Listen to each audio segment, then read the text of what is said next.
Bonsoir pour vous, bonjour pour moi.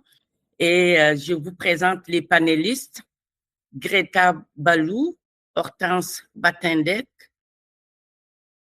Tadé Yossa et moi qui vais faire la modération du panel.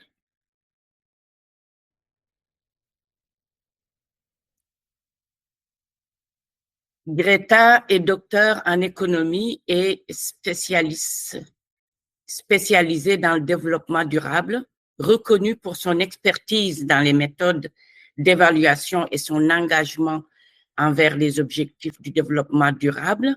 Elle occupe actuellement le poste de professeur à la Haute École de gestion de Fribourg. Hortense est sociologue.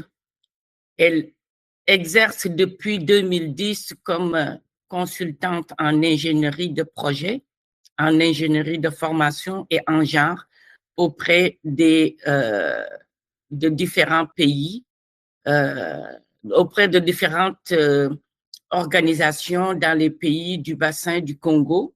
Elle est vice-présidente de la CADEA, elle va vous le dire tout à l'heure, et secrétaire générale du RFE, le réseau francophone d'évaluation. Tadé est socio-économiste, consultant en genre et automatisation des populations vulnérables, facilitateur de réflexion stratégique et des processus participatifs avec une expérience en planification, mise en œuvre et évaluation des politiques et programmes, projets de développement. Je suis évaluatrice accréditée par la Société canadienne d'évaluation. J'ai une expertise en conseil et formatrice à l'École nationale d'administration publique du Québec et chargée d'enseignement dans cette même école dans les thématiques comme le management stratégique, l'évaluation de programmes de développement et la gestion du changement. Oui, Greta. Merci Anna, je te remercie pour cette présentation. Tout à fait, je vais reprendre la parole pour apporter quelques informations sur l'avancée des ODD, surtout de l'ODD 5, mais aussi voir quelles sont les failles de ce type d'évaluation ou de cette méthode d'évaluation qu'on a aujourd'hui pour évaluer l'ODD 5 et des défis ou des suggestions à proposer au niveau de capacité à développer pour une évaluation effective. Tout d'abord, donc, l'égalité entre les sexes, ce n'est pas en soi qu'un objectif, mais il est surtout un droit humain fondamental. C'est aussi un fondement nécessaire pour un monde pacifique, prospère et durable, comme cite aussi les Nations Unies dans l'objectif de développement 5. Des progrès, certes, ont été réalisés au cours de ces dernières années, mais le monde n'est pas sur la bonne voie pour atteindre l'égalité de sexe d'ici 2030. Aujourd'hui, en moyenne, les femmes sur le marché du travail gagnent toujours 23% de moins que les hommes au niveau mondial et les femmes consacrent environ 3 fois plus d'heures que les hommes au travail domestique et aux soins non rémunérés. Ça, c'est au niveau mondial.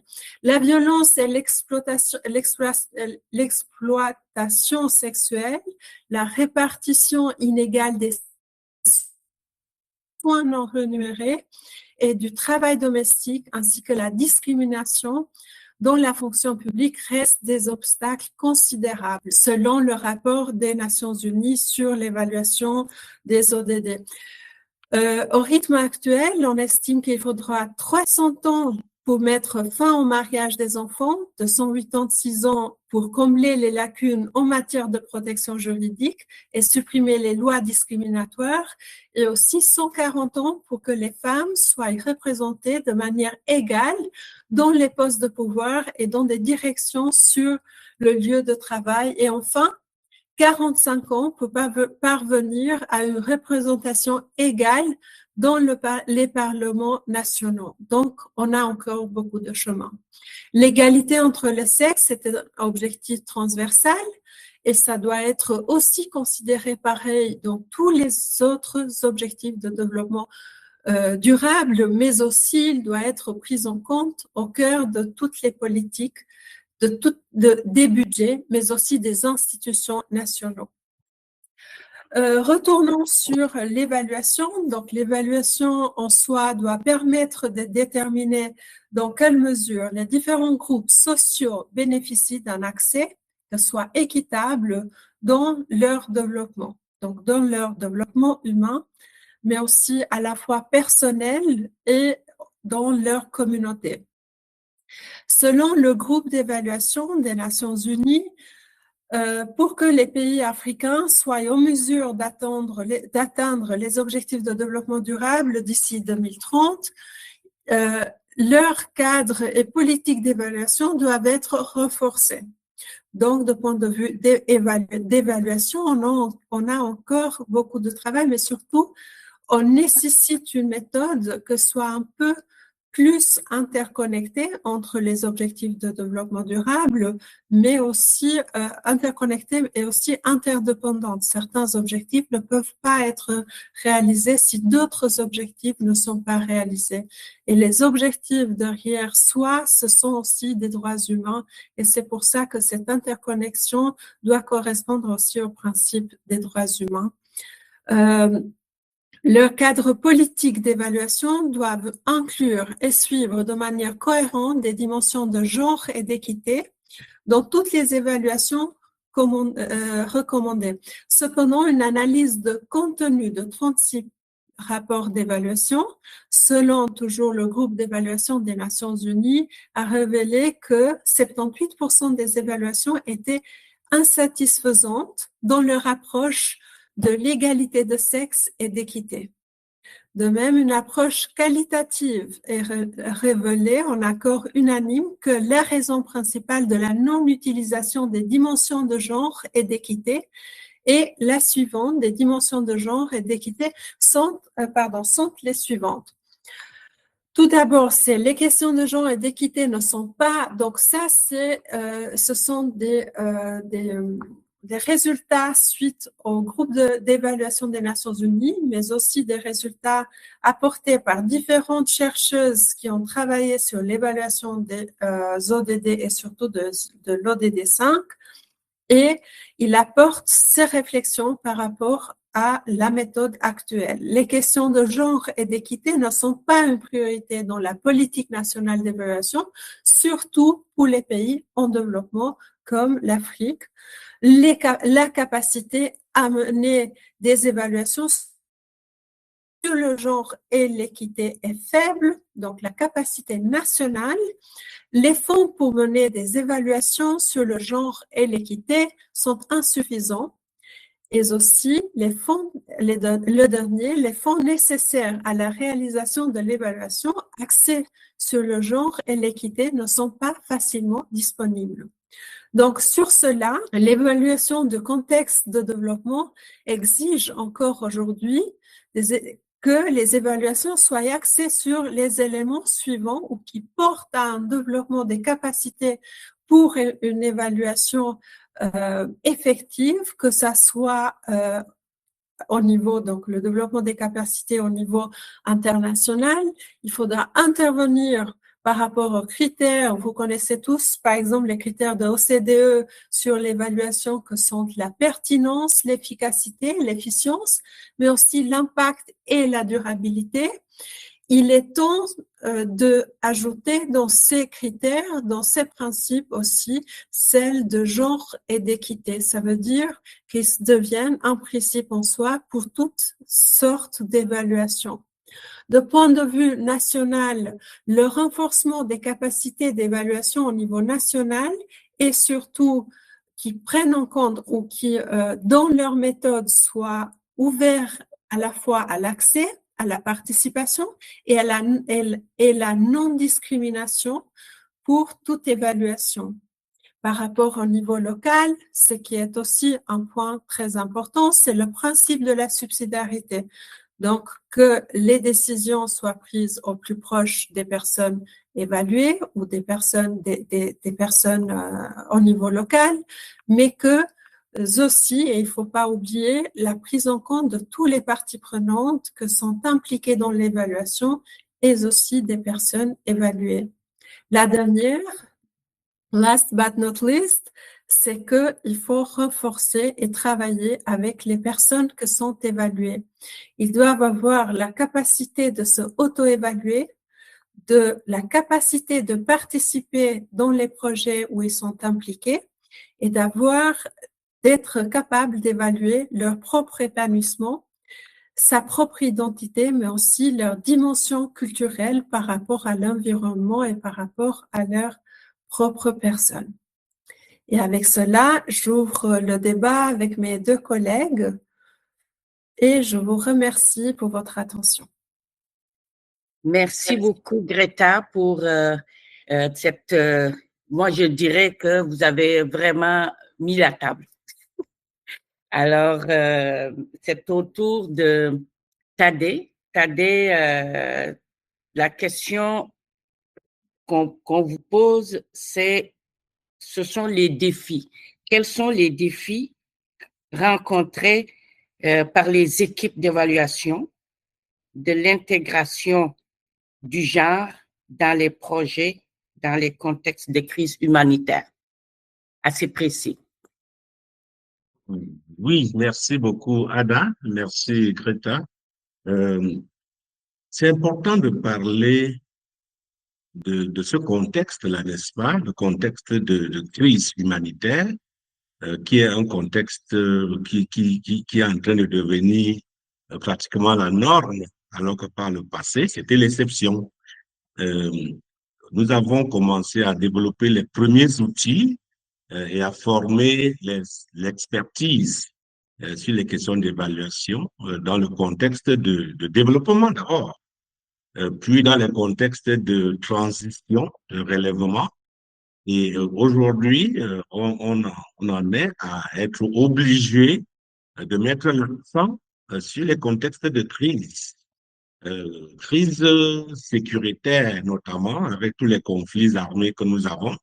Et je pense que le Cameroun s'est vanté pendant très longtemps d'être havre de paix jusqu'à ce que nous ayons le NOSO, le Nord-Sud, où vraiment il y a une crise grave qui sévit depuis plusieurs années. L'Europe s'est vantée pendant très longtemps d'être le continent où on ne parle plus de guerre, jusqu'à ce que, nous le savons bien, la question de l'Ukraine et de la Russie arrive. Et donc aujourd'hui, dans toutes les situations, on a les crises.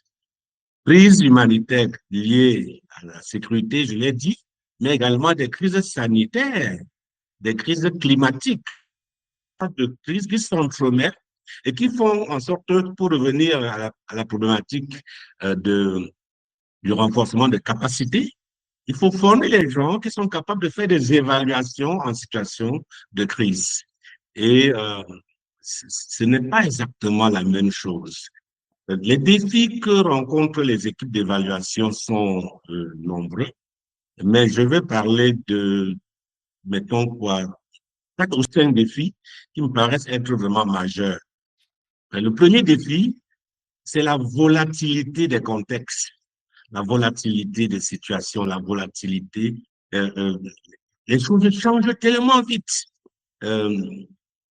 Je prends l'exemple de la crise soudanaise, où il y a eu des réfugiés vers les pays voisins. Le nombre de personnes réfugiées varie d'heure en heure. Ça varie du simple au double. Et donc, dans une situation comme celle-là, où les changements se font à une vitesse terrible, quelles sont les valeurs qu'on peut donner encore aux données collectées? Alors, les situations changent tellement, avec également la nature même des besoins. C'est-à-dire que aujourd'hui, vous demandez à quelqu'un quels sont vos besoins les plus pressants. La personne vous dit, j'ai besoin d'un toit, mais le lendemain, ce n'est plus de toit. Et comme nous le savons très bien, les femmes et les jeunes filles en particulier sont plus vulnérables en situation de crise, vulnérables aux violences basées sur le genre, vulnérables aux violences tout court, vulnérables à toutes sortes d'abus. Et donc, ça demande des nouvelles lunettes, ça demande de nouvelles façons de voir les choses, compte tenu de cette volatilité extrême. Alors, cette volatilité est telle qu'on se demande bien, est-ce que les données qu'on a collectées là, est-ce que ça va être utile? Parce que si la prise de décision ne se fait pas aussitôt sur la base des données collectées, la décision qui va intervenir dans 3 semaines, dans 4 semaines, dans 6 mois, ne sera plus de bonnes décisions parce que les besoins auront changé. Et n'en parlons plus si c'est plusieurs mois plus tard. Or, nous savons très bien que un peu le contexte institutionnel qui est le nôtre, où il y a toujours un délai entre le moment où on veut intervenir et le temps où on intervient effectivement. Et donc, cette question de volatilité-là, elle est vraiment importante. Je vous prends un dernier exemple sur cette question. Évaluation d'un projet d'appui aux sinistrés d'une inondation dans la zone du bassin de lac Tchad. 6 mois après, nous avons trouvé moins de 20% des personnes qui avaient bénéficié de l'aide. 6 mois après, les personnes sont rentrées dans de nouvelles habitations. Les personnes ne sont plus disponibles là où le projet s'est exécuté. Et donc, c'est ça la volatilité des contextes. Et il faut que les nouvelles façons d'aborder la question de l'évaluation prennent en compte ces questions-là. Ça, c'est un problème qui, en réalité, cette volatilité-là, ça va de pair avec le deuxième défi que je vais énoncer, c'est le déficit de confiance. Et ce déficit de confiance interpersonnelle entre les différents acteurs qui sont sur le terrain, les acteurs qui vont être questionnés pendant l'évaluation, un tel déficit de confiance associé aux peurs. Peur pour sa vie, et nous savons très bien que quand il y a la peur pour sa vie, c'est très compliqué la gestion après. Peur que le projet ne réponde, ne vous qualifie pas comme bénéficiaire. Ah oui, est-ce que vous avez combien d'enfants? Si vous dites j'ai 3 enfants, vous pouvez ne pas être qualifié, alors qu'on veut les personnes qui ont 7 enfants. Vous voulez que la personne dise quoi? Donc, les gens développent dans cette crise, dans les crises, un sentiment de comportement opportuniste. Qu'est-ce que ce monsieur, qu'est-ce que cette dame veut que je lui donne comme réponse? Et donc, cette réponse-là n'est pas une autre. Si un réfugié arrive dans un pays, on lui demande, vous venez de quel pays, vous êtes de quelle nationalité? Pose la question, si je dis Ukraine, si je dis Russie, comment est-ce qu'on va me traiter? Et donc, il va avoir tendance à donner la réponse qui est celle qui correspond à ce qu'on veut entendre. Et donc, ce déficit de confiance interpersonnelle interroge donc les données qu'on a collectées pour faire l'évaluation. Et cette peur-là, comment peut-on faire pour gérer les peurs? La peur se trouve au niveau des personnes, des répondants. Parce qu'ils savent que les agresseurs ont attaqué la veille, on dit qu'il y a une rumeur qui vont attaquer à nouveau. Mais la peur se trouve aussi au niveau des personnes qui font les évaluations, les évaluateurs et évaluatrices qui vont sur le terrain ont peur. Combien de fois j'ai suspendu des focus groups en disant non, on ne peut pas continuer ça parce que je pense qu'il vaut mieux qu'on rentre à l'hôtel et puis on verra si on revient demain ou pas. Et donc, cette peur-là fait en sorte que les outils classiques, les outils traditionnels que nous déroulons là, ça ne marche plus vraiment. Et c'est très bien que les organisations internationales avant-gardistes ont développé des outils d'évaluation rapide qui n'ont pas nécessairement l'état des outils traditionnels et qui prennent en considération ces défis-là. Le troisième défi qui est important ici, c'est vraiment la rigidité des processus, avec en toile de fond un problème de coût, de budget. Si vous voulez faire une réunion pour faire un focus group, vous n'êtes pas sûr que les gens vont arriver. Vous allez quand même planifier la réunion, vous allez quand même retenir la salle. Peut-être que vous-même, évaluateur, équipe d'évaluation, on va vous demander de prendre une escorte de gendarmes et de militaires pour aller sur le terrain. Donc, tous les processus qui habituellement se font très rapidement deviennent plus rigides, plus complexes et ça coûte. La journée en environnement de crise, la journée de travail, on va vous dire, il ne faut pas aller sur le terrain avant 9 heures. On va vous dire, il faut que vous ayez quitté le terrain au plus tard à 15 heures parce que vous avez encore 2 heures de trajet de route, etc. Donc, la journée de travail de l'évaluateur en temps de crise n'est pas la même que la journée de l'évaluateur en situation de développement. Donc, avec toutes ces rigidités-là, les restrictions dans les développements, dans les déplacements, vous ne pouvez pas aller ici, c'est une zone rouge, c'est une zone verte, c'est une zone jaune. Et donc, tout ça, ce sont des défis importants. Et ça fait que les budgets qu'on prévoit habituellement pour les évaluations en situation de développement ne sont plus les mêmes. Ne sont pas les mêmes et ne peuvent pas tenir. Le quatrième défi que je vais mentionner, c'est la question des thématiques, j'ai failli dire délaissées, des thématiques presque oubliées. C'est-à-dire qu'il y a une réponse d'accord aux besoins, mais on pense d'abord à l'habitat, vu qu'il faut qu'il dorme, on pense à l'alimentation, on pense à l'eau, on pense peu à des questions comme la question de la santé mentale. Sur le terrain, nous voyons de plus en plus de personnes qui ont été fortement perturbées au plan psychologique par les crises vécues. Et les femmes, encore une fois, les femmes sont plus exposées à ces questions-là. Les jeunes filles sont plus exposées à ces questions-là parce que justement, elles font l'objet davantage des abus, etc. Mais la santé mentale, les réponses sont timides. Que ce soit dans les projets ou dans les thèmes de référence des évaluations, on ne va jamais demander de regarder, voir si le projet a répondu à ces besoins-là. Regardons la question de la protection de l'enfant, et je vais terminer par là. Il y a beaucoup de défis, mais je vais terminer par la protection de l'enfant. Les enfants, en temps de crise, leurs besoins, ce n'est pas les premiers besoins qu'on va adresser. Les enfants ont besoin de jeu. Les enfants ont besoin d'espace de jeu. La fonction ludique est essentielle chez l'enfant. Les enfants ont besoin d'être protégés dans leurs droits. Mais quand les équipes d'évaluation arrivent sur le terrain et qu'on pose des questions, ce n'est pas aux enfants qu'on pose des questions, c'est aux parents. Et donc, les besoins sont toujours présentés du point de vue et avec le regard des parents. Ce qui fait que les enfants sont toujours les délaissés.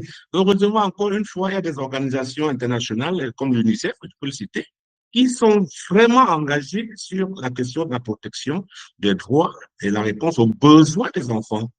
Mais comme je le disais en démarrant, est-ce que les évaluateurs aujourd'hui sont formés pour répondre, pour comprendre à ces besoins-là, pour les identifier, pour les énoncer? Il me semble, et c'est pour terminer, qu'il y a deux choses importantes. Il ne faut pas dépenser beaucoup d'argent pour collecter beaucoup de données un rapport 5 semaines plus tard, donner au bailleur de fonds qui, lui, va prendre 3 mois pour voir s'il peut financer, etc. Non, ce n'est pas nécessaire. Il faut vraiment prendre des décisions rapides sur la base des données légères qui sont elles-mêmes dépassées aussitôt et donc, il ne faut pas trop investir là-dessus.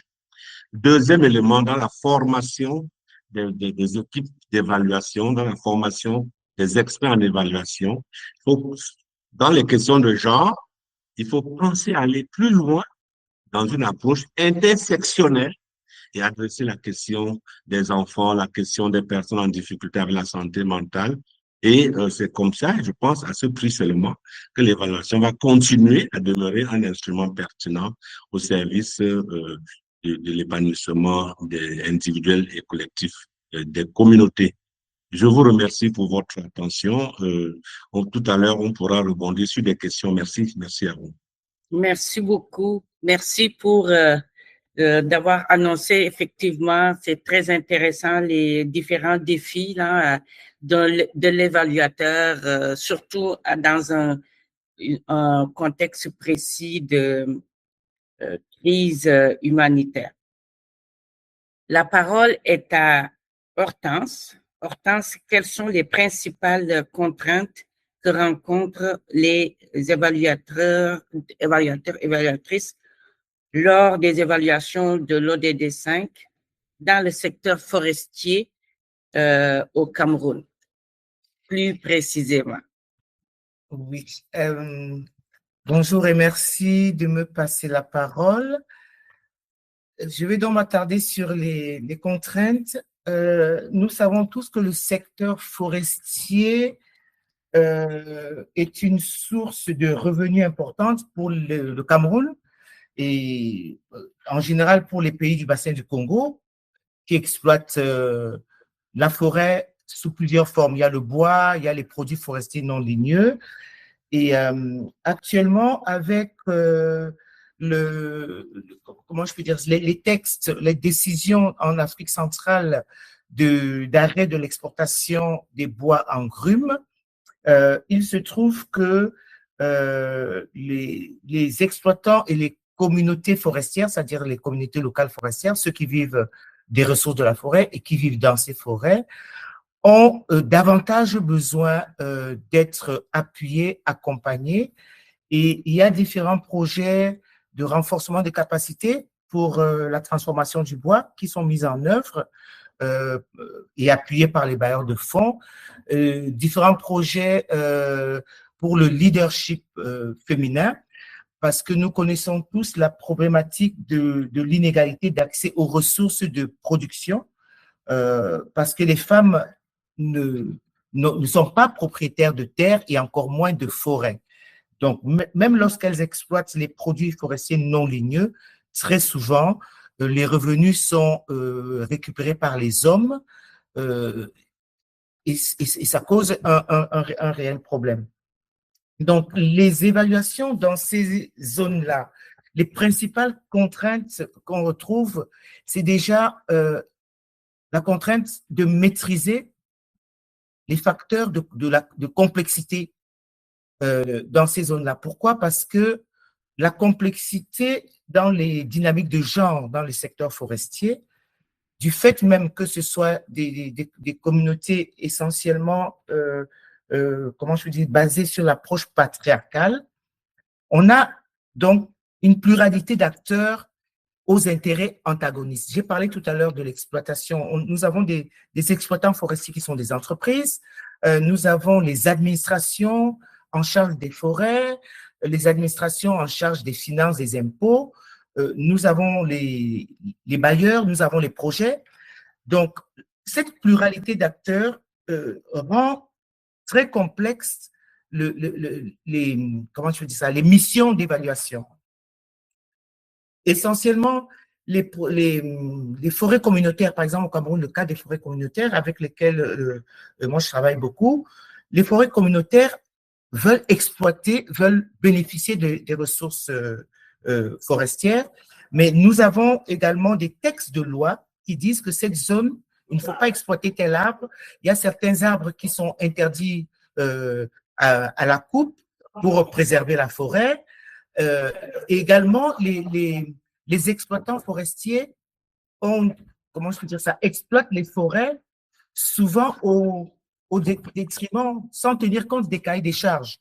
Parce que les cahiers des charges des exploitants forestiers prévoient souvent un appui aux communautés locales, en l'occurrence, créer des centres de santé, créer des routes, etc. Donc, nous avons donc, dans ces espaces d'exploitation forestière, tous ces intérêts antagonistes qui rendent donc plus complexe le travail de l'évaluateur qui va aller interroger des acteurs qui parfois vont leur donner des informations contradictoires ou biaisées. L'une des contraintes aussi qu'on rencontre, c'est le contexte, je crois que j'ai évoqué ça brièvement, le contexte forestier de ce milieu qui est essentiellement basé sur des codes masculins bien ancrés. Lorsque vous arrivez dans une forêt communautaire, par exemple, pour interviewer les acteurs, on va tout de suite, vous allez rencontrer des femmes qui vous disent, oui, on fait partie de l'association de développement communautaire. Mais vous n'allez pas pouvoir les interroger parce qu'on va vous dire, non, nous attendons le responsable, nous attendons tel responsable, et la plupart du temps, ce sont des hommes. Donc, ces femmes-là ne peuvent pas répondre sans avoir l'avis des hommes. Donc, vous voyez aussi que là, c'est avec ces codes masculins très, très ancrés, la réponse des femmes est parfois, comment je peux dire ça, orientée. Voilà.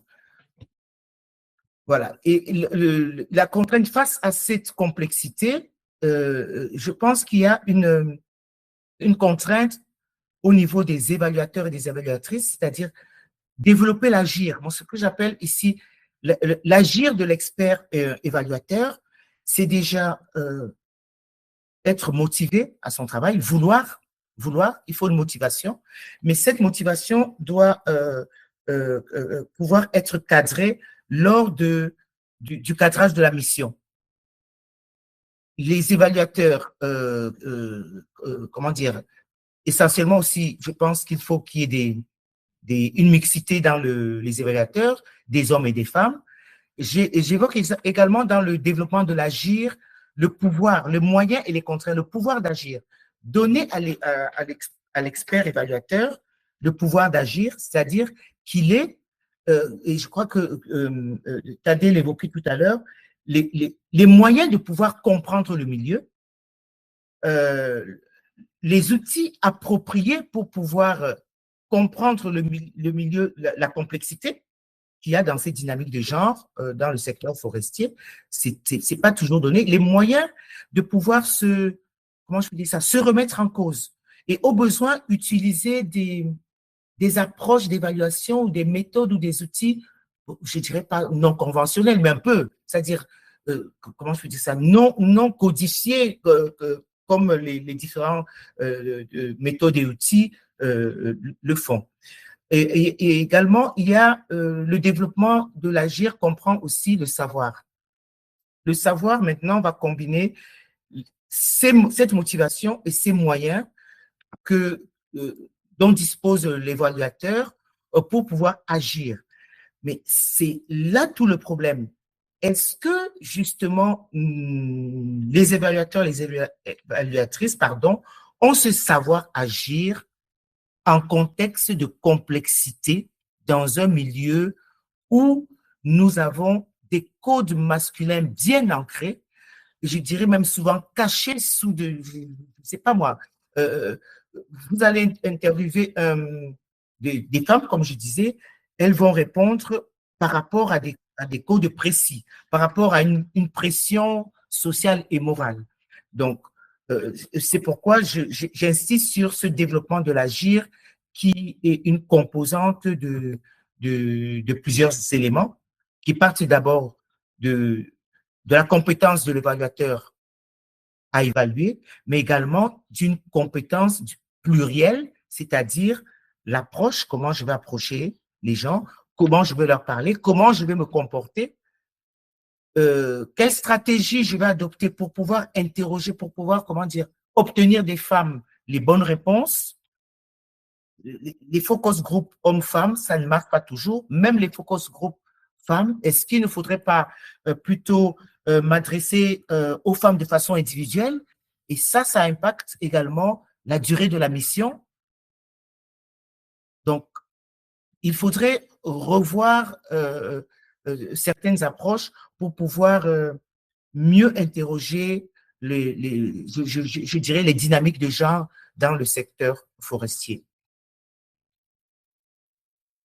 Merci beaucoup. Merci, Hortense, pour ce cas spécifique de l'évaluation dans le milieu précis forestier et la place des femmes dans un contexte d'évaluation. Est-ce que vous pouvez revenir sur des points précis présentation des autres panélistes, entre les panélistes, je veux dire. Je peux ouvrir le bal, si vous permettez. Exactement. Oui, effectivement. Quelqu'un qui casse la glace. Oui, non, j'ouvre le bal. Déjà pour faire un rapprochement entre cette situation, la situation forestière, hein, des projets forestiers, cette zone-là, et puis les situations de crise. Lorsqu'on se trouve en pleine forêt, surtout lorsque c'est votre première mission d'évaluation et que ça se passe en pleine forêt, ce n'est pas exactement facile. Vous avez les mêmes peurs dont je parlais tout à l'heure. Je suis allé évaluer un projet dans la forêt de Campoman, un projet qui portait sur l'habituation des gorilles. Ça veut dire que vous roulez avec votre voiture sans problème jusqu'à Kribi, vous allez jusqu'au Campo, à partir de là, vous déchargez tout à l'hôtel campement, et vous mettez vos bagages à dos de porteur et vous entrez en forêt. Vous faites une vingtaine de kilomètres pour rencontrer effectivement les personnes qui travaillent sur cette question-là. Et puis vous commencez à poser des questions. J'ai parlé de la journée de travail tout à l'heure qui est très courte. Là aussi, je peux vous dire que la journée est extrêmement courte. Si vous êtes une femme, une jeune dame, dans une équipe d'évaluation composée de 5 personnes, les autres sont des hommes, vous êtes une jeune dame, vous venez de finir votre formation, je pense que à partir du 5e, 6e kilomètre, votre cœur commence à taper d'une autre manière, et puis à 16 heures, vous n'êtes plus du tout avec ces personnes. Et donc, à chaque fois qu'il y a dans une mission d'évaluation, il y a la peur, il y a le problème de confiance interpersonnelle qui est érodé. On peut commencer à se demander, est-ce que la personne est capable de dérouler ce qu'on lui a appris dans la formation de son métier? Et je vais faire un deuxième commentaire très bref cette fois-ci. C'est à dessein que quand on lance une mission pour faire une évaluation en situation de crise et qu'on veut choisir les personnes qu'on va envoyer sur le terrain, on va commencer par poser la question, est-ce que la personne est bien formée sur la sécurité? Parce que le comportement sécuritaire en matière de crise sécuritaire est la même chose que quand. Est-ce que la personne est bien formée sur la question de la protection contre l'exploitation et abus sexuels? Donc, ça va être des compétences qui ne sont pas des compétences d'évaluateur au sens classique qui vont être mises en avant. Je parle là d'expérience, ça fait 35 ans que je fais ça. Et ça fait, je vois comment ça shift. On commence par regarder si vous êtes capable de bien tenir. Est-ce que vous pouvez résister à la crise psychologique? Est-ce que vous pouvez, est-ce que une personne à qui vous êtes en train de demander effectivement quels sont vos besoins, la personne commence à pleurer parce que la personne a été violée, la personne a subi. Est-ce que vous êtes capable de faire la première prise en main avant de faire les référencements? Donc, voilà des nouvelles compétences qu'on demande aux évaluateurs en situation de crise qui ne sont pas les compétences habituellement demandées dans la tradition. C'est ça, je voulais répondre un peu sur ces questions-là. Merci beaucoup, Anna, de m'avoir donné cette opportunité. Merci. Merci. Ça ouvre le débat, effectivement. Je vois Hortense sourire. Est-ce que tu as quelque chose à rajouter? Et la réaction de Greta. Oui, Greta.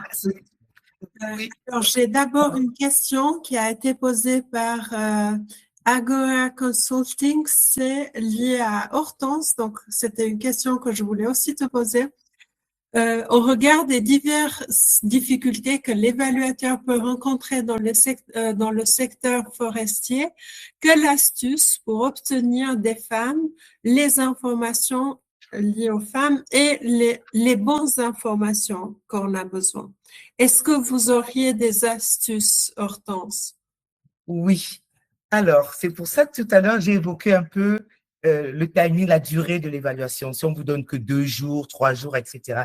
Et je rejoins, je fais un clin d'œil à Tadé parce que je rejoins entièrement son intervention de tout à l'heure. Il y a la peur. Bon, j'ai marché en forêt pendant des heures avec 5 hommes, ça m'est arrivé. Pourtant, je ne suis pas forestière, je suis évaluatrice.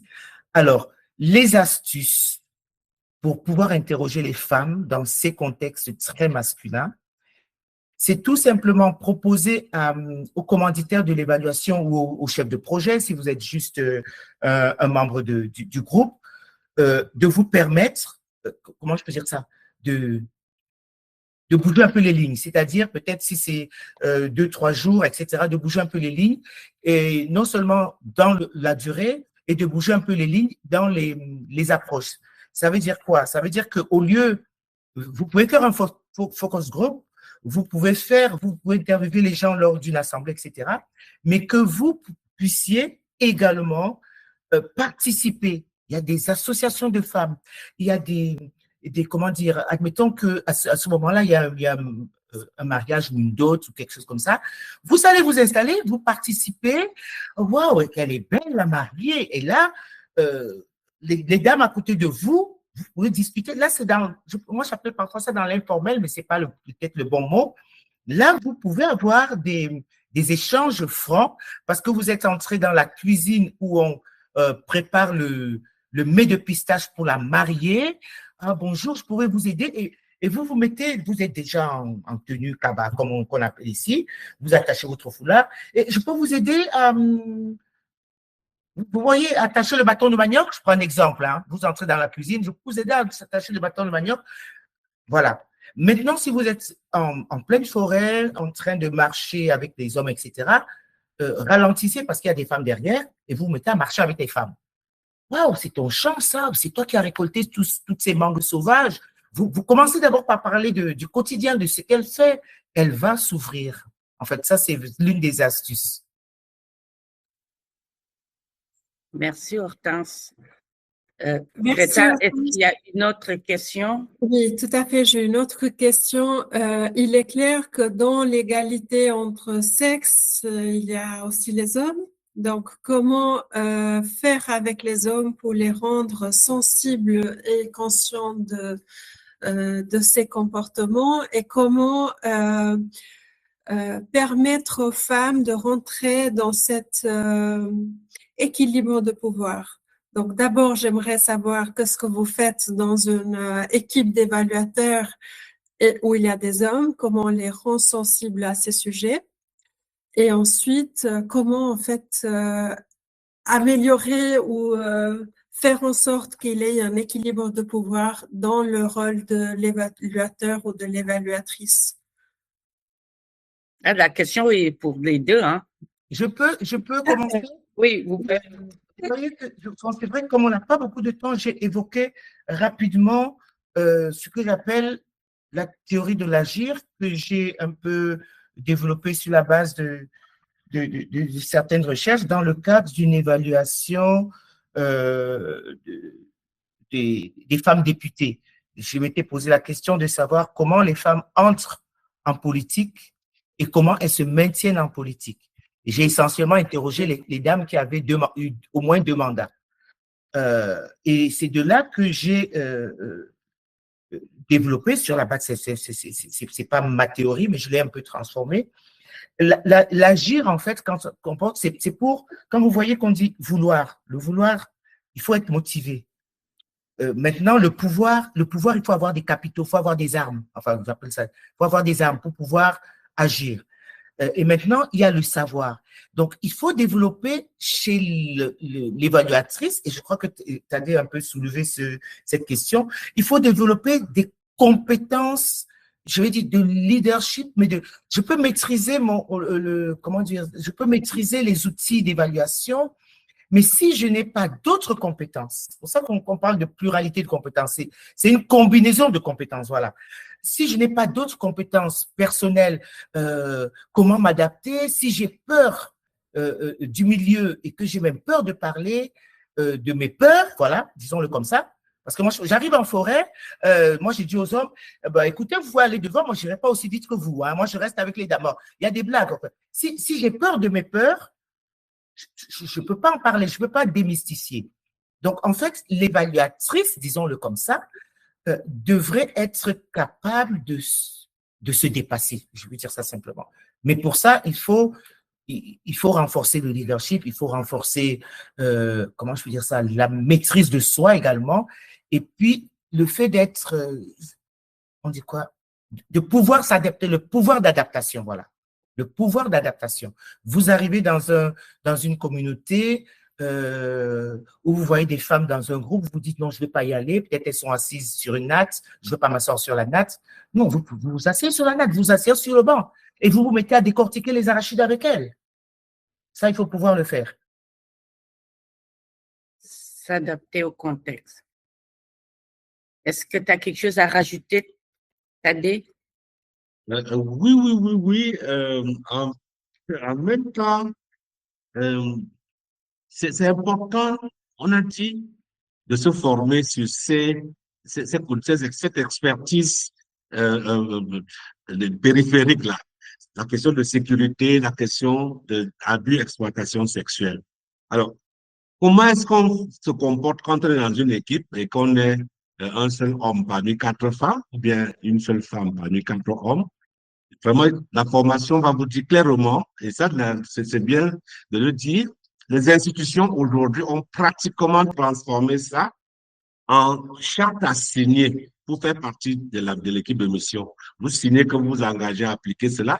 Vous faites la formation, et je peux le dire, la formation en ligne, et elle est gratuite, elle dure 4 heures à peu près pour la formation sur la protection, exploitation, abus sexuels. Vous trouverez ça sur le site de l'UNICEF. Vous faites cette formation, vous avez un diplôme, un certificat. Ça vous dit exactement quels sont les moments, quels sont les risques que vous courez, comment est-ce que vous pouvez vous protéger, comment est-ce que vous devez protéger les autres, etc. Intéressant. Alors, je dis un élément pour anticiper une question sur que faire quand on ne peut pas aller dans une zone de fort risque. Alors, 2 choses. La communauté internationale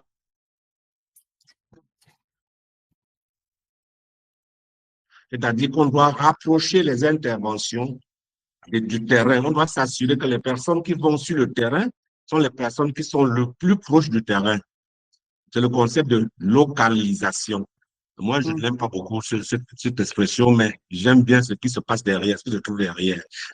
Aujourd'hui, là, j'ai une intervention dans le maillot Birni. Il y a une crise de grâce là-bas, je ne peux pas y aller. Mais il y a des experts, il y a des jeunes experts qui sont là-bas. Je leur confie le travail et ils le font. Parce que le principe d'innocuité, c'est-à-dire que nous ne devons pas, parce qu'on veut faire cette évaluation-là, perdre une vie. Le principe d'innocuité est sacré. La localisation est une réponse pertinente quand on a tellement d'insécurité qu'on ne peut pas. Si Greta arrive dans l'extrême nord aujourd'hui, on va lui dire pour sa couleur de peau. Parce que si on la prend, on se dit on peut la monnayer. Moi, j'y vais, il n'y a pas de problème. Mais si j'y vais en costume, je vais être en difficulté. Mon collègue qui habite là-bas dans la communauté peut faire le travail. C'est ça la localisation. Merci. Merci beaucoup. D'ailleurs, tu me diras quand tu iras au nord. Je viens volontiers. Okay. Bon, il y a une autre question posée par Ismaïla Boubacar. Comment faut-il procéder lorsqu'il est impossible d'aller dans la zone d'études pour faute d'insécurité qui s'aggravait après la validation du protocole de recherche par le comité d'éthique nationale? C'est la réponse que je viens de donner. Tadé vient de répondre. Les collègues sont sur le terrain. Il y a les collègues sur le terrain. Ils vivent là-bas. OK. Il faut avoir ce qu'on appelle dans cette étude, vraiment des points focaux, disons-le comme ça. Vraiment des personnes ressources sur place. Soit on les connaît déjà, soit on les recrute par rapport à leur expérience, etc.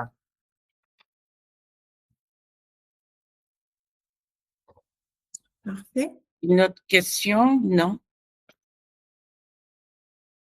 Pour le moment, je n'en vois pas d'autres.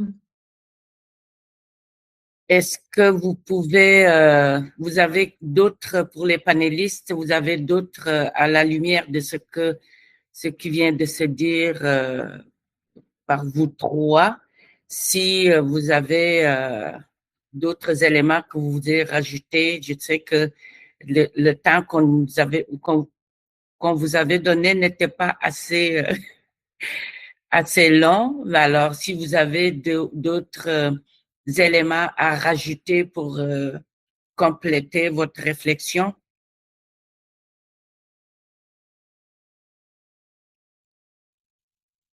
Oui, peut-être pour donner juste le sel, pour donner, comment on dit, l'envie aux personnes qui nous suivent, c'est que en matière d'ODD5, c'est-à-dire quand on parle de genre et d'autonomisation des femmes, c'est très, très, très facile de, de concevoir femme. Autonomisation, c'est déjà plus difficile. Vraiment, autonomisation, qu'est-ce qu'on met dedans, comment on mesure ça, etc., c'est plus difficile. Genre, c'est là où le chef bandit tue l'acteur, comme on dit chez nous ici. Parce que l'égalité entre les hommes et les femmes est un concept qui ne s'exprime pas dans les langues traditionnelles ici. Il n'y a pas une phrase pour dire je travaille pour l'égalité entre les hommes et les femmes.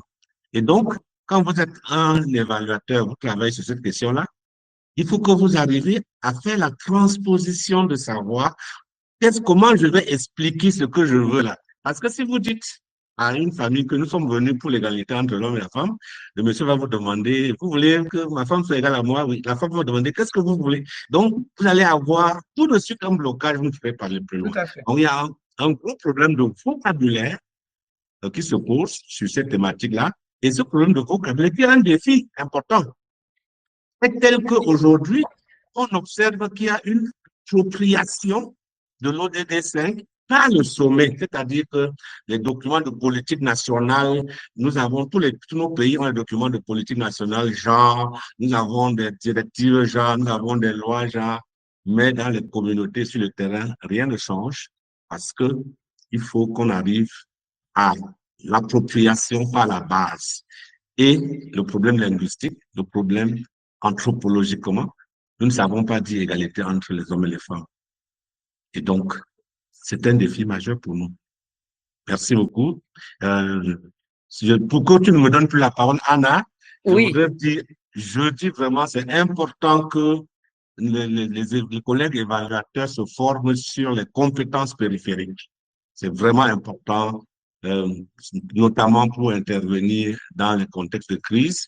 Il y a des outils spécifiques qui sont développés.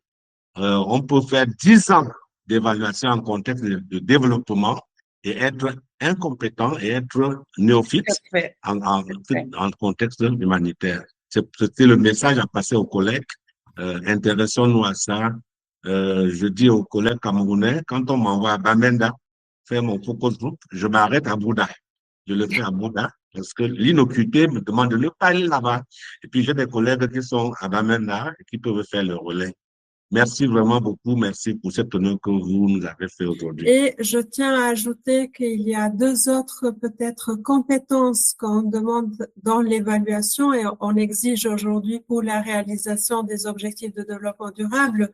Comme vous l'avez aussi mentionné à plusieurs reprises dans vos interventions, c'est les compétences interdisciplinaires. Un objectif comme l'égalité des sexes ne peut pas se réaliser avec une seule compétence. Il faut que ça soit interdisciplinaire. Une femme qui a besoin d'avoir un accès à l'école et d'avoir un salaire égal à un homme, elle a besoin d'avoir accès aux soins, elle a besoin d'avoir aux soins mentaux ou autres, elle a besoin d'avoir accès à l'école, elle a besoin d'avoir accès aux formations continues. Et donc, si on voit, mais elle a aussi besoin de voir réaliser l'objectif 1, celui sur la pauvreté, avoir un minimum